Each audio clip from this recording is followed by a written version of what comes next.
السلام علیکم friends, welcome to my channel Novel Studio Official. کیسے ہیں آپ لوگ؟ امید ہے آپ لوگ خیریت سے ہوں گے۔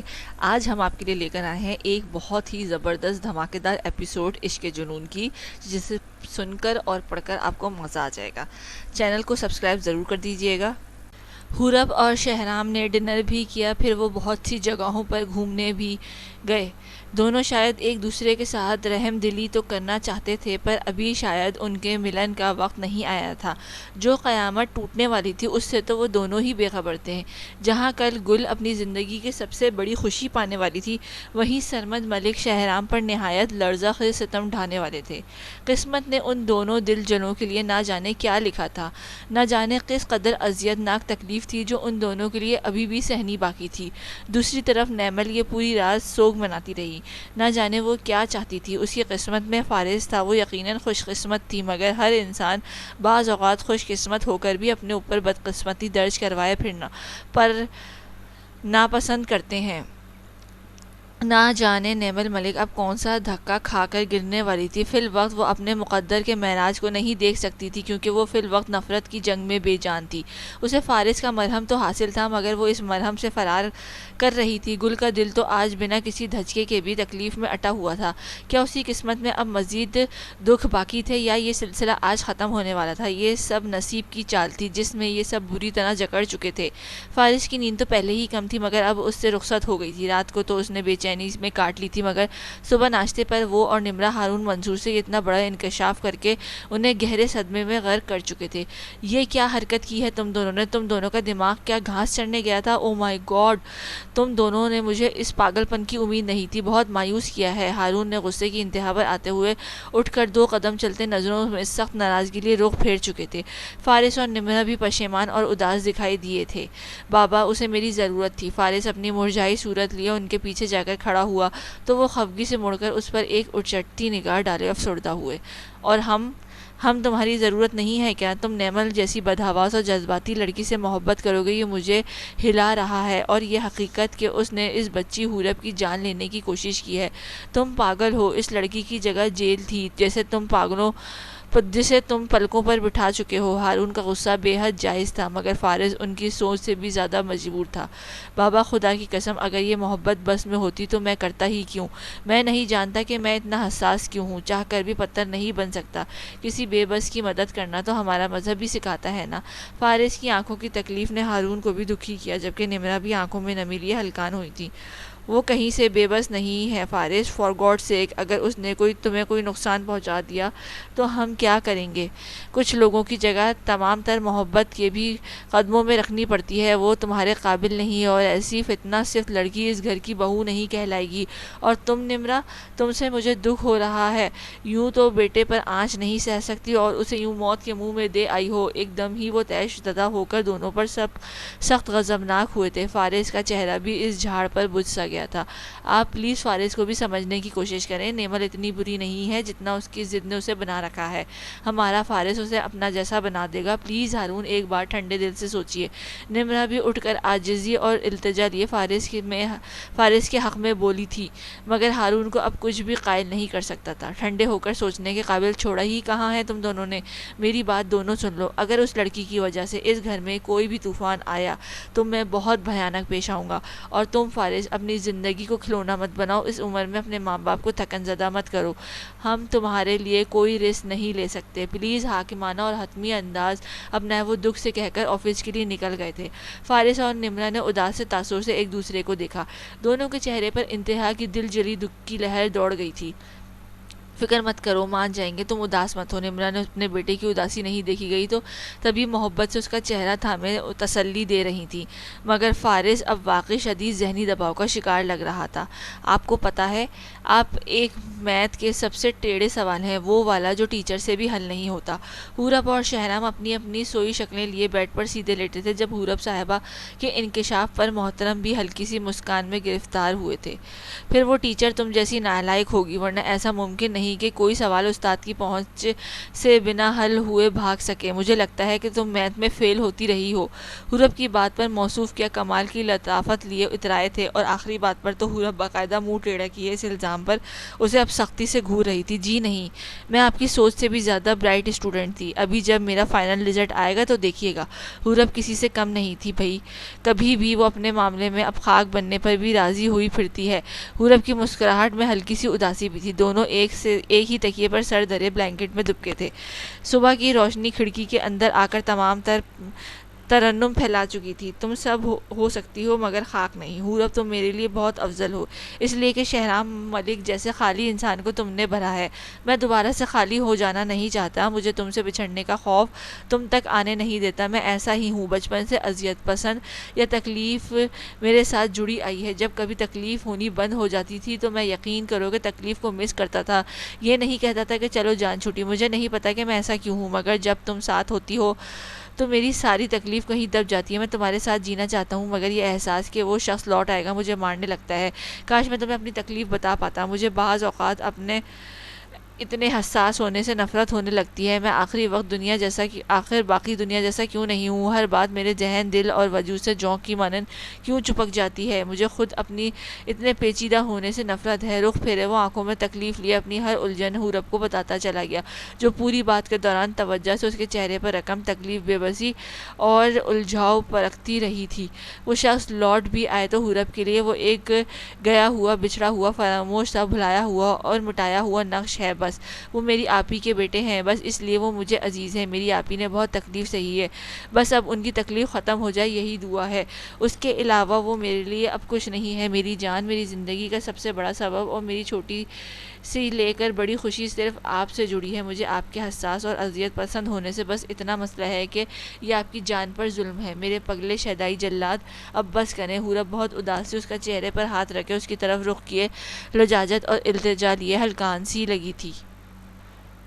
سچ کہہ رہی ہو؟ شکر ہے، بہت وقت بعد ہی سہی، پر اس بندے کو بھی کچھ سمجھ آیا تھا۔ حورب اس کے اس معصوم سوال پر اب اس کی ناک پکڑ کر دباتی ہنسی۔ ہلکی سی لطافت وہاں بھی چہکی تھی۔ جھوٹ بولوں تو ابھی مر جاؤں۔ حورب کی دیوانگی تو اس بات سے صاف جھلکتی تھی۔ شہرام نے ایک رنجیدہ نظر اب حورب پر ڈالی، جو اسے بھی اب ہلکی ہلکی اذیت پسند لگ رہی تھی۔ تھپڑ مت کھا لینا مجھ سے۔ ہائے، کیا ادا لیے پیارے شہرام کی جانب سے دھمکی نازل ہوئی تھی۔ حورب تو دل و جان سے اس پگلے پر مر ہی مٹی تھی۔ ہائے، قسم سے مارے نہ، پھر سہی میں دا ورلڈ کلر شہرام ملک کا خطاب دینا ہے۔ اب تو وہ بھی اس کی بات پر دل فریب سی طلسمی ہنسی لیے مسکرایا تھا۔ یہ لڑکی تو اسے کبھی بھی ہنسانے میں اچھی خاصی مہارت رکھتی تھی۔ میں سچ میں ماروں دوں گا، شہرام نے مصنوعی بھرم لیے پس پردہ شرارت چھپائے کہا تو وہ پھر سے کھلکھلا دی۔ ٹھیک ہے، جان سے ماریں گے، چلیں ماریں۔ یہ لڑکی تو واقعی پاگل تھی۔ اب تو شہرام کا بھی سمٹا قہقہ پھوٹا تھا۔ ہائے، منظر بھی اس ظالم طلسمی شہزادے کی ہنسی پر اش اش کر اٹھا تھا۔ تم کیا چیز ہو حورب، تمہیں مجھ سے ذرا ڈر نہیں لگتا؟ میں کچھ بھی کر سکتا ہوں کا کیا شان بے نیازی لیے خڑوس صاحب مغرور ہو کر اترائے تھے۔ حورب بھی ہنسی جذب کیے اس کی آنکھوں میں جھانکتے ہوئے ظالمانہ سا سنجیدہ ہوئی۔ جس قریبی مقام کو پانے کی خواہش حورب خاور کا دل بہار کر گئی ہے، اس سے کیا ڈرنا؟ آپ کو ہر حق دے چکی ہوں، پھر آپ جو مرضی کیجیے، سب کرے گی حورب، پر باخدا آپ اس سے ڈرے گی نہیں، آپ سے ڈرے گی نہیں۔ حورب کی آنکھیں اور وہ پوری کی پوری آج اسے بہت بری طرح بہکا رہی تھی، اور وہ بھی یوں تھا جیسے اس کی آنکھوں میں ڈوب کر امر ہو گیا تھا۔ حورب، تم بہت خطرناک ہو۔ خود بھی بے بسی سے ہنستا ہوا وہ رخ پھیرے ہنس سا دیا تھا۔ حورب تو اپنے شہزادے کے چہرے کی راضی والے رنگ دیکھ کر اترائی تھی۔ جی، اور یہ خطرہ ٹلنے والا نہیں ہے۔ بڑے مزے سے وہ شہرام کے چہرے اور طلسمی نگاہوں کا رخ پھر سے اپنی طرف کیے شریر ہوئی تھی۔ اب کی بار دونوں بے انتہا پیارا اور منھنا ہنسے تھے۔ اور تمہیں کیا لگتا ہے کہ اب میں اسے ٹلنے دوں گا؟ اب صرف چہرہ نہیں بلکہ وہ پورا کا پورا رخ پھیرے اس ظالمانہ دکھائی دیتی حورب کی آنکھوں میں جھانکتا خمار لیے بولا تھا۔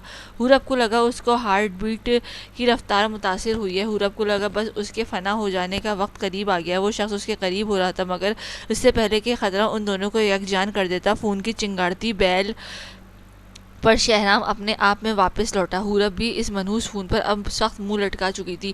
شہرام بھی ایک ہنسی کی نظر ڈالے اٹھ کر بیٹھا اور سائیڈ سے فون اٹھایا۔ میری سوتن، یہ فون ہے آپ کا۔ جلے کٹے انداز میں وہ اب تکیہ اٹھائے منہ بسور کر بلینکٹ منہ تک کر چکی تھی، مگر شہرام ضرور سنجیدہ ہو چکا تھا۔ فون سرمد ملک کی دبئی کے نمبر سے آ رہا تھا۔ بستر سے ٹانگیں باہر نکال کر وہ اٹھا اور کھڑکی تک آئے فون کان سے لگا گیا تھا۔ تم جہاں بھی ہو مجھ سے ملو شہرام، میں یہیں ہوں، بہت ضروری بات ہے اور یہ بات آج ہی ہونی چاہیے۔ میں ایڈریس بھیج رہا ہوں، 2 گھنٹے تک پہنچ جانا۔ سرمد اپنے ازلی حاکمانہ انداز میں کہہ کر فون بند کر چکے تھے، مگر شہرام ضرور فکر مند تھا۔ چہرے پر ناگواری بھی آیا تھی۔ اسی لمحے شہرام کو ایڈریس کا ٹیکسٹ موصول ہوا تو اب پریشانی سے سنجیدگی نمودار ہوئی تھی، کہیں فارس اور نیمل کی شادی کا پتہ نہ چل گیا ہو۔ خیر جا کر دیکھتا ہوں کہ کیا مسئلہ ہے۔ شہرام دل میں گہری سوچ بچار کیے مڑا تو سامنے ہی وہ کمر پر ہاتھ دھرے خفا سی معصوم پری کھڑی تھی۔ تنی ہوئی سنجیدگی ہٹی تو فوراً سے وہ اسے خود میں بھیج گیا تھا۔ حورب بھی اس انوکھے انداز پر اس پگلے کی گرفت میں مسکرا دی تھی۔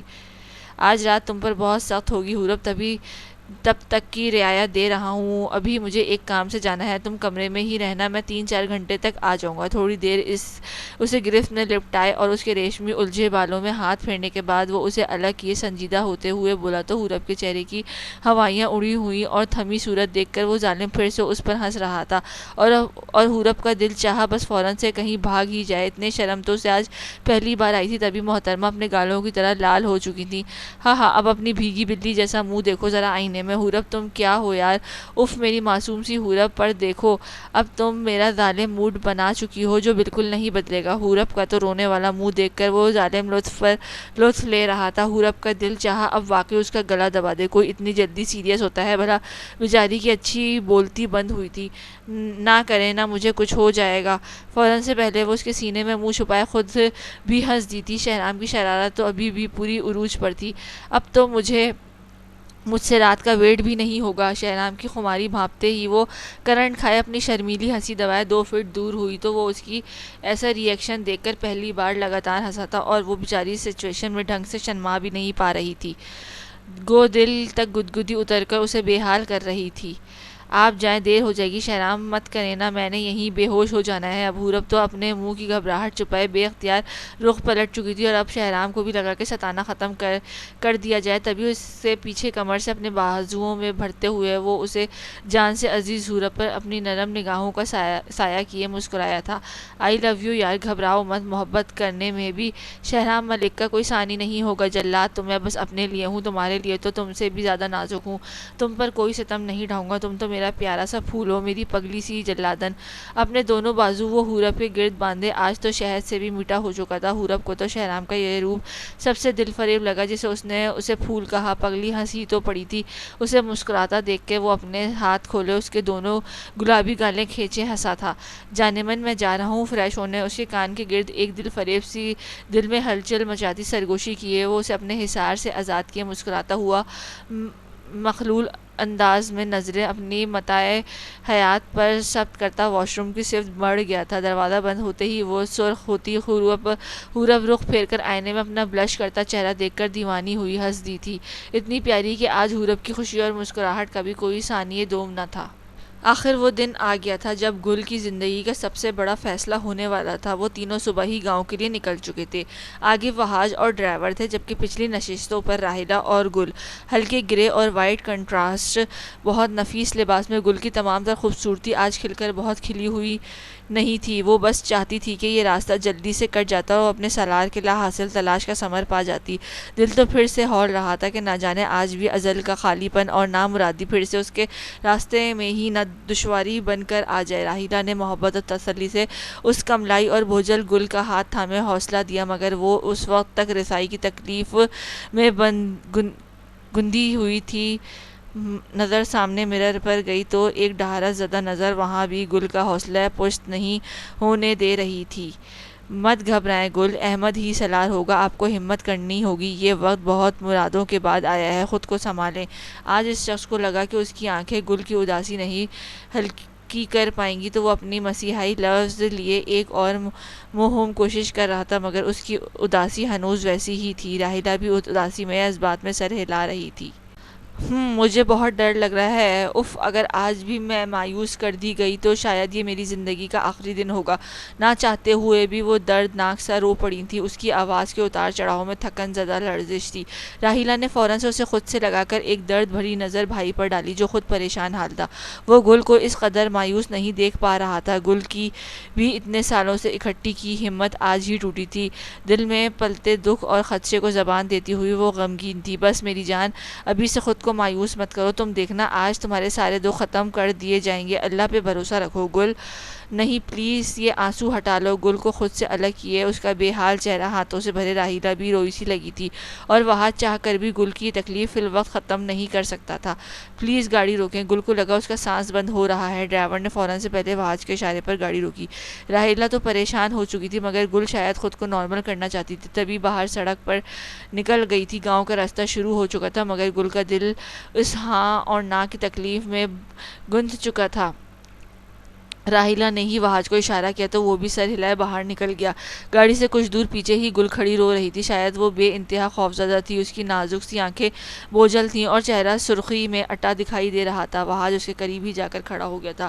ڈارک بلو ٹی شرٹ اور وائٹ ٹراؤزر پہنے، ہلکی پھلکی تراش خراش والی داڑھی کے سنگ وہ صاحبانہ سی وجاہت لیے آج نارمل حلیے میں ملبوس تھا۔ گل نے اس کا اپنے پاس کھڑا ہونا محسوس کیا تو فوراً سے پہلے اپنی آنکھیں پوچھتی ہوئی نارمل ہوئی۔ جانتا ہوں یہ سفر آپ کے لیے بہت تکلیف دہ ہے، پر تکلیف کے بعد آسانی ہوتی ہے۔ گل آپ تو بہت بہادر ہیں، آج تک میں آپ کے حوصلے سے انسپائریشن لیتا آیا ہوں، اور اب جب آپ کو اسے اپلائی کرنے کی سب سے زیادہ ضرورت ہے تو آپ اسے لوز کر رہی ہیں۔ پلیز خود کو تکلیف مت دے۔ وہاج اسے دونوں کندھوں سے پکڑے اپنے روبرو کیے، بہت نرمی اور حوصلہ دیتی نگاہوں کا سایہ کیے بولا تھا۔ گل نے اس شخص کو نظر اٹھا کر دیکھا تو وہ اسے فی الوقت اپنا سب سے بڑا ہمدرد لگا تھا۔ گل سے دیکھا محبت سے دیکھتا ہوا ساتھ اپنا ہوا اور اسے اڑتے بال جمائے وہ گل کو بنا کہے بھی حوصلہ دے رہا تھا۔ محبت نبھانے کے ہر رنگ اس شخص نے خود پر بہت مہارت سے اوڑھ رکھا تھا۔ یہ میرے بس میں نہیں وہاج، میں خوفزدہ ہوں، میرا سلام مل جائے گا نا؟ شاید وہ اپنے اس ہمدرد سے ایک اور آخری تسلی چاہتی تھی۔ وہاج نے آج پہلی بار اس کی آنکھوں سے رسنے والے دردناک نمی کو پوچھنے کی جسارت کی، پورے مان سے اسبات میں سر ہلایا تھا، اور یہ ایسا طلسم تھا کہ گل کو لگا وہ واقعی مضبوط ہو گئی ہے۔ ہمارے آنسوؤں کو اپنی ہتھیلیوں میں قید کر لینے والے واقعی ہم سے بے انتہا محبت کرتے ہیں۔ مل گیا سمجھے، اب چلتے ہیں، جتنی جلدی آپ کی تکلیف ختم ہو اتنا اچھا ہے۔ آ جائیں۔ تھوڑا فاصلہ پا کر گل بھی اب پہلے سے بہتر لگی تھی۔ ایک تشکر کی نظر وہ وہاج رحمان پر ڈالے، اس کے ساتھ ہی گاڑی کی طرف بڑھ گئی تھی۔ وہاج کا تبسم چہرہ صرف گل کو بہتر محسوس کروانے کے لیے تھا، کیونکہ اس شخص کا دل جس قدر خوفزدہ تھا یہ وہی جانتا تھا۔ مجھے سمجھ نہیں آئی کہ آپ نے مجھے یہاں کس لیے بلایا ہے۔ سب خیریت ہے تایا جان؟ یہ ایک دبئی کا اوپن ایریا تھا جہاں سے ایک روڈ آگے جا کر دو میں تقسیم ہو رہی تھی۔ ایک طرف بہت بڑا لگژری ایریا تھا اور دوسری طرف چند ایک ہوٹل تھے۔ شہنام اپنے سامنے کھڑے تن تاثر والے سرمد ملک کو حیرانگی لیے استفہامیہ نظروں سے بہت ریلیکس ہو کر بولا تھا۔ سرمد کے چہرے پر ایک دم چمک ابھری تھی۔ ہاں برخوردار، ابھی سب سمجھ بھی آ جائے گا اور اچھی طرح ازبر بھی ہو جائے گا۔ دور دور تک فی الحال ان دونوں کے علاوہ کوئی نہ تھا۔ سڑک پر کچھ فاصلے پر ہی سرمد کی گاڑی کھڑی تھی۔ سرمد کا لہجہ بظاہر نارمل اور پرسکون تھا، مگر شہرام کو وہ کچھ طنزیہ لگا تھا۔ تبھی وہ دو قدم مزید چلتا ہوا ان کے روبرو آیا تھا۔ شہرام نے ایک اچٹتی نگاہ ڈالے ان کے چہرے کو سکون کو نوٹس کیا تھا۔ ایسی بات ہے تو دیر کیسی، سمجھائیے اور ازبر کروائیے۔ بڑے غرور سے وہ سینے پر ہاتھ باندھے سرمد کی آنکھوں میں جھانکے حیرت اور تجسس سے استفسار کر رہا تھا۔ سرمد کو نہ جانے کیوں اس کی یہ اکڑ دیکھ کر ہنسی آئی، کیونکہ آج وہ شہرام ملک کا سارا غرور چھیننے آیا تھا۔ احمد یا شہرام، کس نام سے پکاروں تمہیں؟ سرمد کی آنکھوں کی صفاکی اور شیطانی ہنسی نے ایک لمحے کو شہرام کا چہرہ ساکت کیا تھا۔ یہ اسے احمد کیوں کہہ رہے تھے؟ اس کے دماغ میں سرمد کا لہجہ کھٹکا سنائی دیا۔ کیا مطلب ہے آپ کی اس بات کا؟ شہرام ہاتھ سے چھوٹا، مطلب یہ کہ تم بھلے دو نام رکھتے ہو پھر بھی پر پھر بھی بے نام ہو، کیونکہ تمہارا کوئی تیسرا نام بھی ضرور ہے۔ کیا سمجھا تھا تم نے کہ تم کوئی بہت تیس مار خان ہو، کوئی فاتح یا کوئی بہت اونچی ہستی ہو؟ آج میں تمہیں تمہاری پستی سے واقف کرانے آیا ہوں شہرام۔ سرمد کی آنکھوں میں زہریلی حقارت آئی ہی تھی، مگر شہرام کا دماغ ضرور معاف ہوا تھا۔ اس سے سرمد کی آواز اپنے کانوں میں دردناک انداز میں بجتی محسوس ہوئی تھی۔ آپ یہ کیا کہہ رہے ہیں؟ کیا مطلب ہے اس ساری فضول گوئی کا؟ شہرام اپنی کنپٹی کے درز پر ہاتھ رکھے اپنے غضب کو محدود کیے باقاعدہ دھاڑا تھا۔ اس کے مزاج کی ساری برہمی از سر نو لوٹ کر اس دل جلے کی آنکھوں میں غصہ بھر چکی تھی۔ فضول گوئی نہیں، تمہاری اصلیت نہیں بلکہ نقلیت۔ اصلیت تو نہ جانے کیا ہوگی۔ تم نے میری بیٹی کو ریجیکٹ کیا، اس کی تذلیل کی۔ کیا سمجھتے ہو کہ میں اس سب کے بعد تم پر کوئی رعایت کروں گا؟ نیور۔ یہ راز جسے میں نے پچھلے 24 سال سے امانت رکھا تھا، مگر تمہاری اکڑ، ہٹ درمی اور غرور نے مجھے مجبور کیا کہ میں اپنا عہد توڑ دوں۔ ایک کے بعد ایک ہتھوڑے کی مانند سرمد کی کہی باتیں اسے پتھر کر رہی تھی۔ شہرام بہت ضبط کیے اپنی لال آنکھیں کیے یہ بکواس سن رہا تھا، مگر اس کا دل چاہا کہ آج وہ ساری تمیز بھول کر اس شخص کا گریبان پکڑ لے۔ آپ اپنی لمٹس کراس کر رہے ہیں، ایسا نہ ہو کہ میں کوئی بے ادبی کر جاؤں۔ شہرام کے چہرے کی رگیں تن کر غضبناک ہوئی تھی۔ اسے اس شخص پر آج بے رحمی کی حد تک غصہ تھا۔ تم سے اور امید بھی کیا کی جا سکتی ہے؟ نہ جانے کس کا خون ہو۔ اس سے پہلے کہ وہ مزید بولتے، شہرام زخمی شیر کی طرح ان تک پہنچ کر اپنا ہاتھ آگے کر چکا تھا۔ بس، اس سے آگے ایک لفظ نہیں سنوں گا۔ شہرام کا ضبط ٹوٹ رہا تھا۔ سرمد نے ایک بے حس قہقہ لگایا۔ سننا تو پڑے گا تمہیں، آج سب سننا پڑے گا۔ آج میں سرمد ملک تمہیں تمہاری 2 کوڑی کی اصلیت بتاؤں گا۔ تمہاری حقیقت، یہ نام، یہ عزت، یہ شہرت اور یہ تمہارا غرور سب ہی خاک کر دوں گا۔ دل پر گہری چوٹ لگانے کے بدلے میں تمہاری روح میں شگاف ڈالوں گا۔ سرمد تو بے رحمی کی حد کو چھو چکے تھے۔ شہرام کی آنکھوں کی سرخی نے نمی کا روپ دھارا تھا۔ اسے لگا آسمان اس پر گرا ہے۔ کیا کہنا چاہتے ہیں آپ؟ یوں لگا کسی گہری کھائی سے ایک آخری گونج ابھری تھی جس نے بس بجھ جانا تھا۔ تم شہرام ملک، ہاں تم اس خاندان کے ایک اڈاپٹڈ بچے ہو، یتیم خانے سے لایا ہوا وہ بچہ جس نے سارا کی خالی گود بھری تھی۔ ہاں، سارا اور احسن تمہارے ماں باپ نہیں ہیں، تم ایک لاوارث ہو، اور آج میں نے تمہیں ایک اور بار لاوارث کر کے اپنا بدلہ لے لیا ہے۔ سرمد کے الفاظ اس کمزور سے شخص پر بم کی مانند گر پڑے تھے۔ شہرام کو لگا وہ یہ سنتے ہی مر گیا ہے۔ اس کے پیروں تلے سے زمین نکل گئی ہے اور چھت پر آسمان ہٹا دیا گیا ہے۔ کتنی ہی دیر وہ سرمد کے لفظوں کے زیر اثر زہر اپنے اندر اتارتا محسوس کر رہا تھا۔ نہیں، ایسا نہیں ہو سکتا تھا۔ اسے یقین تھا کہ یہ سرمد ملک کی کوئی چال ہے۔ خود تو کچھ بہتر کیے وہ اپنے چہرے پر حقارت سمیٹ لایا تھا۔ گھٹیا پن کی ساری حدیں پار کر گئے ہیں آپ مجھ سے بدلہ لینے کے لیے۔ آپ نے ایسا جھوٹ بولا، شرم آنی چاہیے آپ کو۔ آپ کی کسی بدبخت جھوٹ پر مجھے یقین نہ ہے اور نہ آئے گا۔ کمینگی کی لازوال مثال ہیں آپ مسٹر سرمد ملک۔ کاش میری تربیت مجھے اجازت دیتی کہ میں آپ کا سانس روک سکتا۔ شہرام اس انسان پر مشتعل اور تیش زدہ ہو کر سرد آواز میں دھارا تھا، اور وہ الٹا دانت نکالے ہنستے ہوئے مڑ کر گاڑی کی طرف گئے اور اندر سے ایک فائل نکال کر دوبارہ سے اس وحشتناک حال کو آئے شہرام ملک کی طرف آئے جو ان کے ہاتھ میں فائل دیکھ کر سن ہو چکا تھا۔ جانتا تھا کہ تم میری بات کو یوں ہی فار گرانٹڈ لوگے، بھائی جذباتی اور مغرور گھمنڈی جو ٹھہرے۔ یہ لو اپنی اصلیت کا ثبوت۔ کیا میری طرح تم ان کو بھی جھٹلا پاؤ گے؟ شہرام نے اپنے بے یقین ہولناک چہرے کے سنگ اس فائل کو دیکھا جو سرمد اب اس کے ہاتھ میں تھما چکے تھے۔ یہ وہی فائل تھی جس میں احمد کی تصویر، نام اور اسے گود لینے کی تمام قانون دستاویزات درج تھی۔ ملک ہاؤس تک شہرام کی آمد کا ہر ثبوت اس فائل میں درج تھا۔ شہرام کے ہاتھ اسے تھامتے ہوئے کانپے تھے۔ دل نے خواہش کی کہ کاش زمین پھٹ جائے اور وہ اس میں غرق ہو جائے، مگر یہ فائل مت کھولے۔ ورمد ملک کے چہرے کا یقین تو اسے بے حال شخص کو مار رہا تھا۔ دل تو اس اذیت کے پیمانے کو کہیں غرق کر دینا چاہتا تھا، مگر دماغ بھی خود کو اذیت دیتے ہوئے اسے کھولنے کا مشورہ دے رہا تھا۔ شہرام نے خود کو نارمل کیا اور فائل کھول لی۔ اصل لرزہ تو شہرام ملک پر تب طاری ہوا جب سرمد کی کہی ہر بات ہولناک سا سچ بن کر لفظوں کی صورت اس کی آنکھوں میں زہر بھرتی چلی گئی۔ سرمد کی ہر بات سچ تھی۔ اس فائل پر کورٹ کے جج کے باقاعدہ اڈاپشن سائن تھے۔ پوری فارمیلٹیز کے بعد سارا اور احسن نے اسے اڈاپٹ کیا تھا۔ شہرام کو اپنی سانس رکتی ہوئی اور سر کی شریانیں پھٹتی ہوئی محسوس ہوئی تھی۔ یہ آج سے 24 سال پہلے کی بات تھی۔ ملک ہاؤس کی چھوٹی بہو شادی کے 4 سال بیت گئے، مگر اللہ نے اولاد کی نعمت سے محروم رکھا۔ بچوں کی خواہش نے سارا کو نڈھال کر دیا تھا۔ احسن انہیں بہت سمجھاتے تھے کہ یہ سب اللہ کے کام ہے، مگر وہ اپنی اس کمی کے ساتھ خود کو ادھورا محسوس کرتی تھی۔ اتفاق سے ایک دن احسن کے ایک بہت پرانے اسکول کے دوست نے انہیں اپنے گاؤں دعوت پر بلایا۔ وہ اس گاؤں کے کونسلر کونسلر تھے۔ اس دوران ان کا اس قبائلی گاؤں کے ایک یتیم خانے کا سفر طے پایا تھا۔ ان دنوں وہ یتیم خانہ بہت پسماندہ اور نامقبول ترین تھا، مگر وہاں کے کونسلر ہونے کے ناطے احسن کے دوست نے انہیں اپنے اس چھوٹے سے ادارے کا وزٹ کروایا، جس کا مقصد اس یتیم خانے کے شہر میں پبلسٹی کروانا اور اس کے لیے مراعات کا بندوبست کرنا تھا۔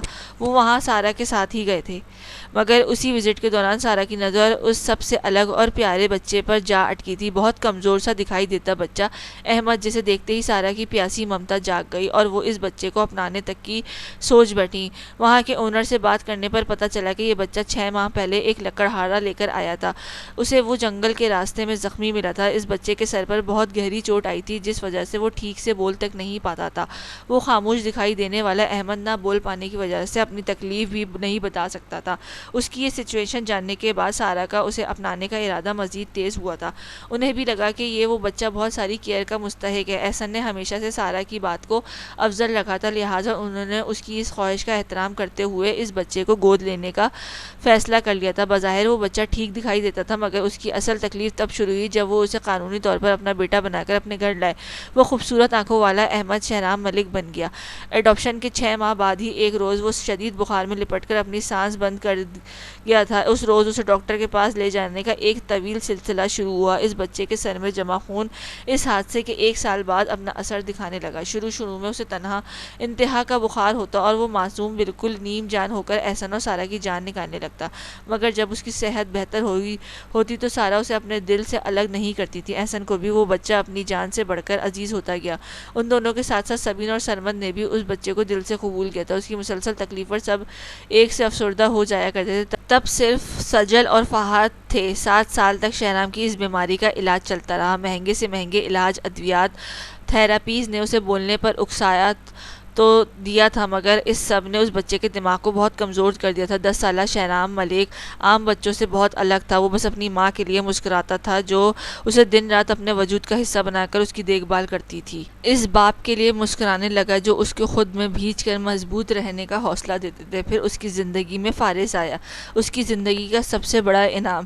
گو شہرام ملک سب کی آنکھوں کا تارا تھا، مگر وہ وقفے تکلیف دہ سر کی اٹیکس میں مبتلا رہا تھا۔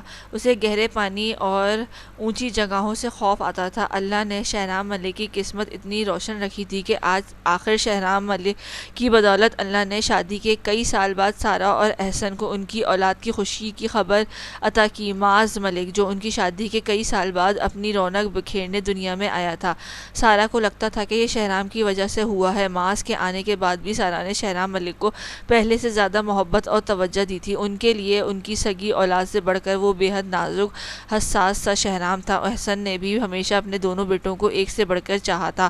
ان دونوں کے لیے جو جگہ اس پیارے شہرام کی تھی وہ کسی کی نہیں تھی۔ انہیں لگتا تھا کہ یہ شہرام کے گھر آئے قدموں کا اثر تھا کہ اللہ نے ان کی نامکمل زندگی کو مکمل کیا تھا۔ جس روز احمد شہرام بن کر آیا تھا، اسی دن سرمد ملک اور احسن کے بیچ ایک وعدہ ہوا تھا کہ وہ شہرام کو اس کی یہ حقیقت کبھی نہیں پتہ لگنے دیں گے، کیونکہ ان کے لیے وہ بس ان کا بیٹا تھا۔ مگر آج محض ضد اور نفرت میں آ کر انہوں نے برسوں پہلے کیا اپنا عہد پاش کر دیا تھا۔ اس اذیت کے مارے شہرام ملک پر تو قیامت ٹوٹ پڑی تھی۔ اسے کسی نے جلتے لاوے میں دھکا دے دیا تھا، فائل اس کے ہاتھوں سے گر کر زمین بوس ہوئی تھی۔ حقیقت میں وہ خود بھی زمین بوس ہو جانا چاہتا تھا۔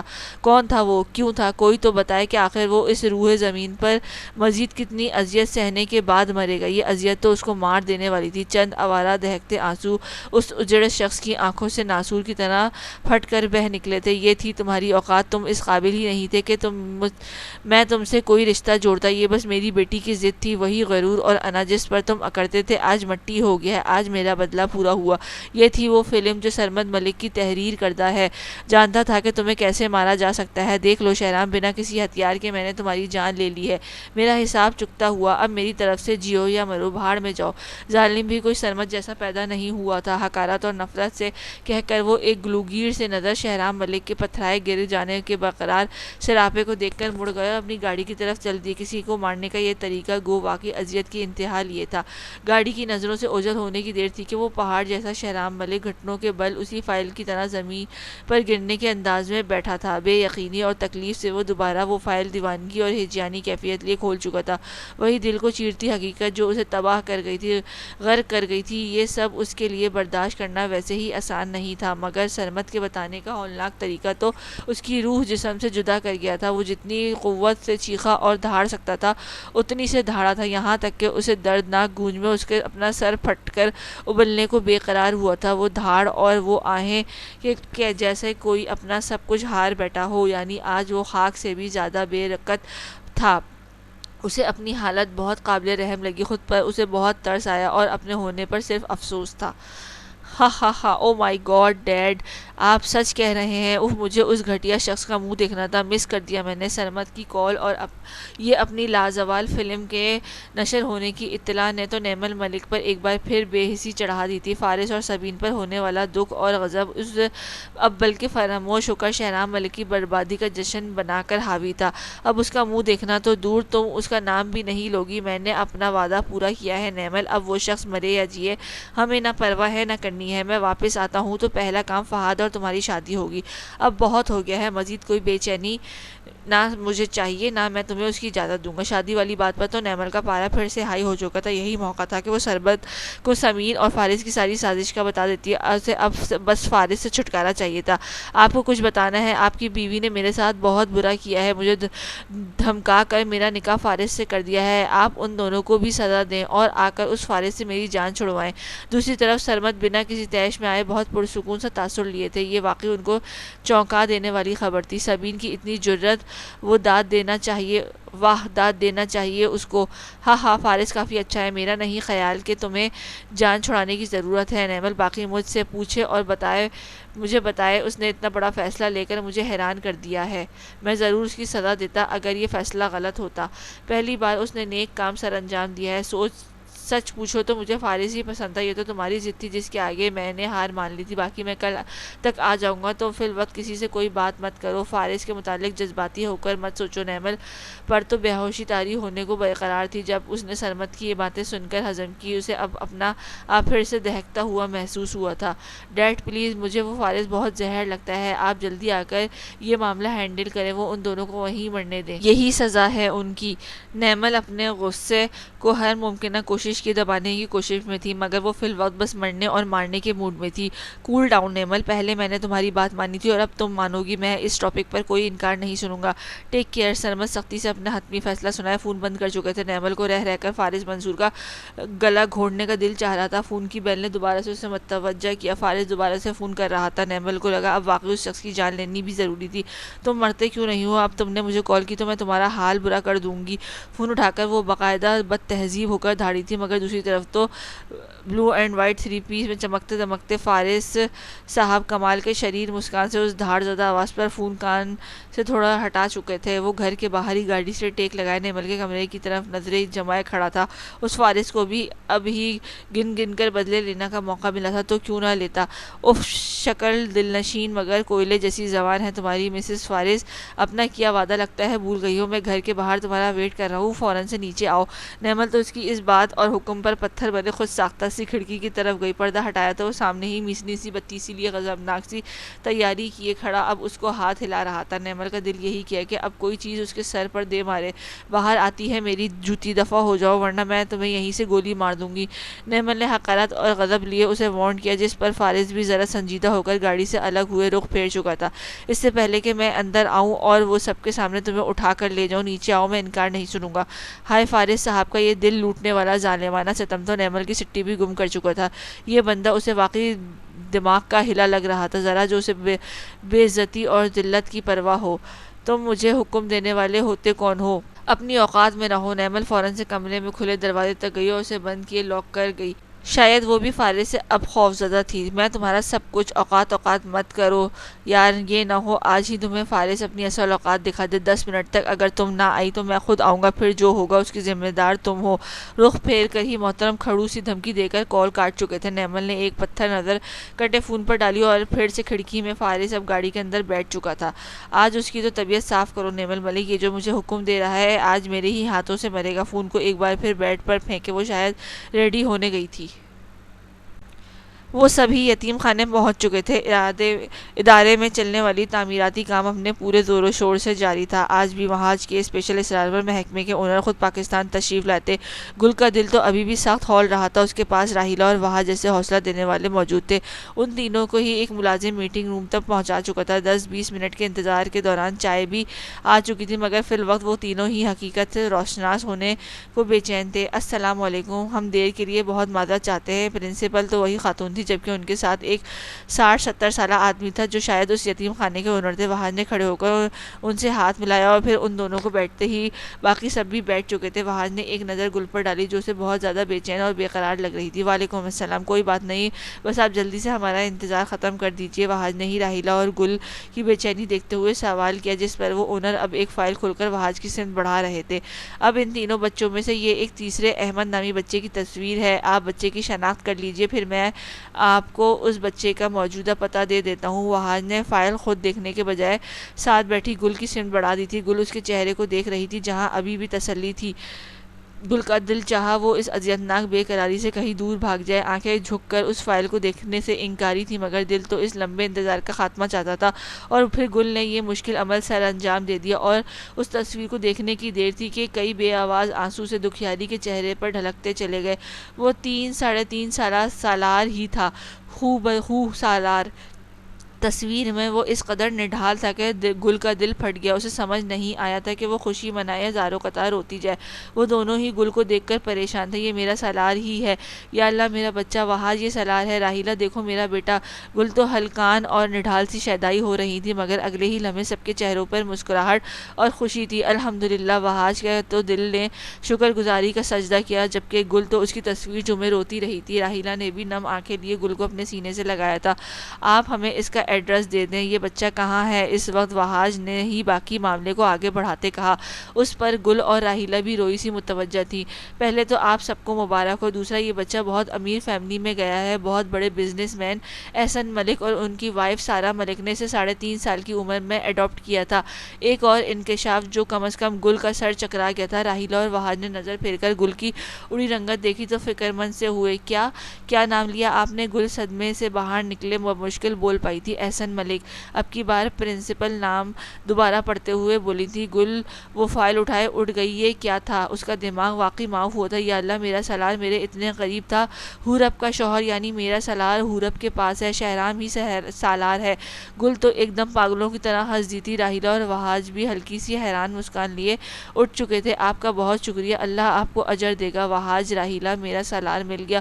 گل تو خوشی اور دکھ کی ملی جلی کیفیت میں سرشار ہو کر پگلی ہو رہی تھی۔ راحیلہ نے اب کی بار زبردست جھپی ڈالے اس کو بھینچ ہی ڈالا تھا۔ راحیلہ اس بے چین مگر دل تک خوشی کی نمی میں غرق گل کو لیے باہر نکل گئی۔ یہ ضروری فائل ہے وہاج صاحب، اس میں اس بچے کے حوالے سے چند معلومات ہیں۔ دراصل وہ بچہ ہیڈ کی سیریس انجری کا شکار تھا۔ آئی ہوپ سو کہ اب وہ بچہ ٹھیک سے زندگی جی رہا ہو۔ یہ کچھ ڈاکومنٹس ہیں۔ اب وہاج ان سے ایک اور فائل لے کر مسکرایا تھا۔ گل کی زندگی اسے واپس مل گئی تھی اور اس کی سب سے زیادہ خوشی وہاج کو تھی۔ Oh thank you sir for ایوری تھنگ، میرے ایک فون پر آپ یہاں آئے، یہ ایک چھوٹا سا چیک ہے، اس ادارے نے مجھے میری زندگی دے دی ہے۔ امید کروں گا کہ آپ سب یوں ہی انسانیت کی خدمت کا یہ فریضہ سر انجام دیتے رہیں۔ وہاج نے بہت اپنائیت سے اپنا والیٹ نکال کر ایک فولڈ ہوا چیک نکال کر ان کی سمت بڑھایا، جس پر وہ کافی خوش دکھائی دیے تھے۔ 5 لاکھ کی رقم بھلے وہاج کے لیے کم تھی، مگر وہ اس ادارے کی تعمیر میں خاطر خواہ حصہ ڈال سکتی تھی۔ مسکرا کر گرم جوشی سے وہ اونر سے ہاتھ ملائے، ایک نظر اس فائل پر ڈالے باہر نکل آئے۔ آج وہ بھی سرخرو ہو گیا تھا۔ یہ کیا کہہ رہی ہیں آپ بھابھی؟ یا میرا اللہ، یہ کیا ہو گیا ہے؟ سبین نے سارہ کو بھی ساری بات بتا دی تھی، فہد کو بھی۔ وہ آج رات ہی بتانے کا ارادہ کر چکی تھی۔ سارہ سے تو کسی نے ذکر نہیں کیا تھا، حالانکہ نیمل کی اس حرکت کا شہرام اور احسن دونوں کو علم تھا۔ میں سچ کہہ رہی ہوں سارہ، میں نیمل کی طرف سے معافی مانگتی ہوں، پر فکر مت کرو، نیمل اب کچھ نہیں کرے گی، اب فارس ہی اسے ہینڈل کرے گا۔ جانتی ہوں کہ فارس کو اس سب میں ڈال کر میں نے خود غرضی کا عالیشان مظاہرہ کیا ہے، مگر میرے پاس اور کوئی چوائس نہیں تھی۔ سرمد بھی نیمل کا اس سب میں ساتھ دے رہے تھے. میری بھی غلطی تھی کہ میں چپ رہی. خدا نخواستہ اگر کچھ ہو جاتا تو میں خود کو کبھی معاف نہ کرتی. پلیز سارا, میں ان دونوں کی طرف سے معذرت چاہتی ہوں. سبین اس روز بھی سارا کو یہ سب بتانا چاہتی تھی مگر نہیں بتا سکی تھی, لیکن اب انہیں لگا جیسے بتانے کا ٹھیک وقت آ چکا ہے. سارا تو دل تھما ہوا اس انکشاف پر پتھرائی اور پریشان تھی. بہت برا کیا ان دونوں نے, مجھے ان سے ایسی ظالمانہ کارروائی کی امید نہیں تھی. خیر آپ کیوں معافی مانگ رہی ہیں؟ مجھے آپ سے کوئی شکوہ نہیں. باقی نیمل کے لیے فارس نہ جانے ٹھیک ہے یا نہیں, مگر کم از کم فارس کوئی اضافی ناانصافی نہیں ڈیزرو کرتا. اب آپ اور سرمد بھائی اسے سمجھائیں کہ فارس کو دل سے قبول کرے. سارا کا دل تو فوراً پسیج جاتا تھا. فوراً سے پہلے وہ سبین کا یہ احساس ندامت مٹائے تسلی دے کر سمجھا رہی تھی. اب یہ سب اس قیامت سے نا واقف تھے جو سرمد ملک اپنی آخری وار کے طور پر شہرام پر مسلط کر چکے تھے. اس دوران فل بلیک میں چہرے پر ناگواری سجا کر کمرے سے نکل کر آتی نیمل نے دونوں کو متوجہ کیا تھا. فارس نے سبین کو میسج کر دیا تھا مگر وہ پھر بھی اس سے مخاطب ہو بیٹھی. نیمل کہاں جا رہی ہو؟ سبین کا پوچھنا اسے زہر ہی لگا تھا. جہنم جا رہی ہوں, ایک دم نفرت لٹاتی وحشت زدہ انداز میں کہہ کر وہ اسی اسپیڈ سے باہر نکلی تھی. سارا نے ایک افسوس زد نظر نیمل پر ڈالی. یا میرے اللہ, دوسرے بچے فارس کو بھی اس بلا سے محفوظ رکھ, اس بے حس لڑکی کو عقل دے.